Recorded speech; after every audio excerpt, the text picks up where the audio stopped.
Today I'm going to be servicing this custom transition. I'm going to start by taking the wheels off and do a quick hub service.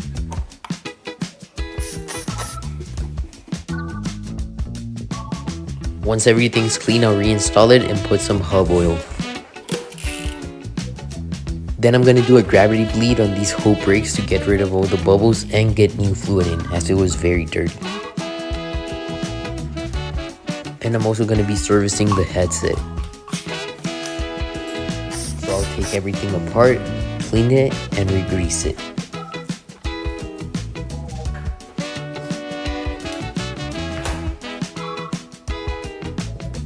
Once that's done, I can reinstall the brake pads and the wheels.